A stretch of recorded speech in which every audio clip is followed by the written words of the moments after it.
Alhamdulillahi ala ni'matil islam. On remercie, on loue Allah subhanahu wa ta'ala jour et nuit pour ce grand bienfait qui est le bienfait de l'islam. Et l'islam, ce n'est pas une mode. L'islam, c'est un mode de vie. Et ta vie, c'est un examen. Un examen parsemé de tests. Mais il y a des tests qui rapporteront beaucoup plus que d'autres tests. Des tests qu'il ne faut surtout pas rater, car si tu les rates, tu risques de rater ton examen, puisque ce sont les tests les plus importants et qui rapportent le plus. Et parmi ces tests-là, il y a as-salah, la prière, la prière. Mais de quel type de prière on parle?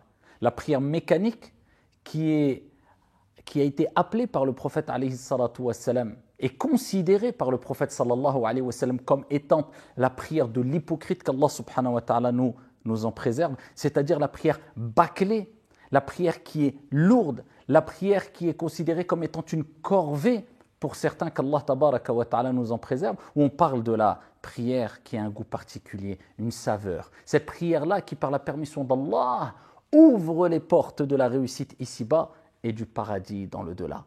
Cette prière qui est mentionnée dans le Coran quand Allah subhanahu wa ta'ala nous dit « Qad aflaha al-mu'minun alladhina hum fi salatihim khashi'un » ont certes réussi les croyants qui sont liés à Allah, celles et ceux qui sont humbles, concentrés, qui prient avec un cœur présent, qui sont humbles et concentrés dans leur prière.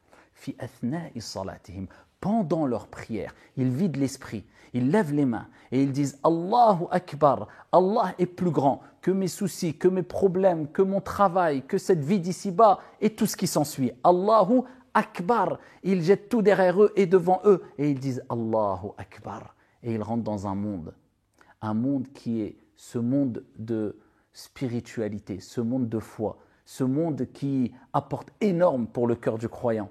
Ils sont dans un monde où ils ne se préoccupent plus de ce monde d'ici-bas. Ils sont connectés avec l'au-delà, avec leur Seigneur tabaraka wa ta'ala. Ils récitent les paroles d'Allah subhanahu wa ta'ala. Ils glorifient Allah tabaraka wa ta'ala et ils demandent et ils invoquent Allah subhanahu wa ta'ala. Ça c'est as-salah qui est accompli dans son temps. Inna as-salata kanat ala al-mu'minina kitaban mawquta. La prière, elle a été prescrite pour les croyants à des heures bien déterminées. Sinon tu tombes dans la prière de l'hypocrite.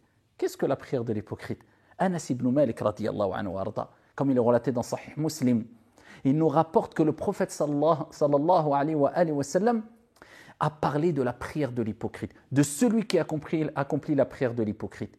Et le prophète alayhi salatu wa sallam a dit c'est celui qui, et à titre d'exemple, il parle de salat al-asr, celui qui ne va pas accomplir salat al-asr dans son temps, mais il va retarder salat al-asr et encore la retarder et continuer à la retarder jusqu'à ce qu'elle soit aux portes de salat al-maghrib.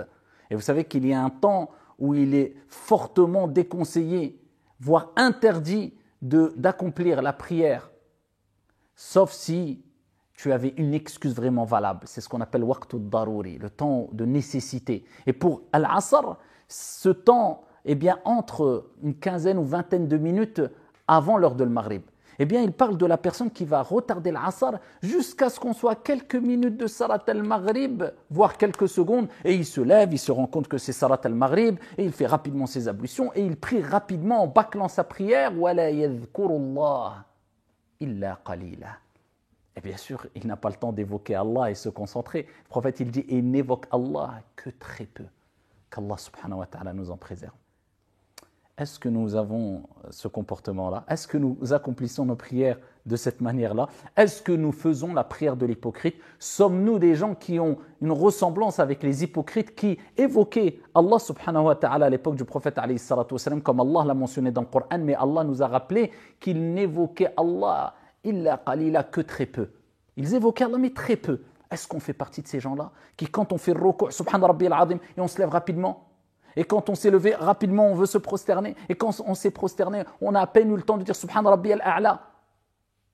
Ou est-ce qu'on a compris que quand on est incliné, on dit Subhan Rabbiyal Azim, on glorifie Allah. Et le tasbih, c'est le dhikr le plus important après le dhikr qui est Kalamullah al-Qur'an. Et quand on est prosterné, c'est le moment où on est le plus proche d'Allah subhanahu wa ta'ala. Le prophète nous dit « Akthiru du'a » augmenter les invocations. Et avant de dire « Assalamu alaikum », avant de faire le taslim, quand on a fini le tashahhud final, le prophète alayhi salatu wa sallam nous dit « Entre le tashahhud final et le taslim, du'a est accepté ». Est-ce qu'on prend le temps de faire notre prière correctement et tranquillement et de manière apaisée, ou est-ce qu'on fait la prière de l'hypocrite? À nous de nous réformer, car la réussite, toute la réussite, le bonheur, tout le bonheur, l'apaisement, tout l'apaisement, wallahi wa rabbil Kaaba, réside dans as-salah, as-salah. Wassalamu alaikum.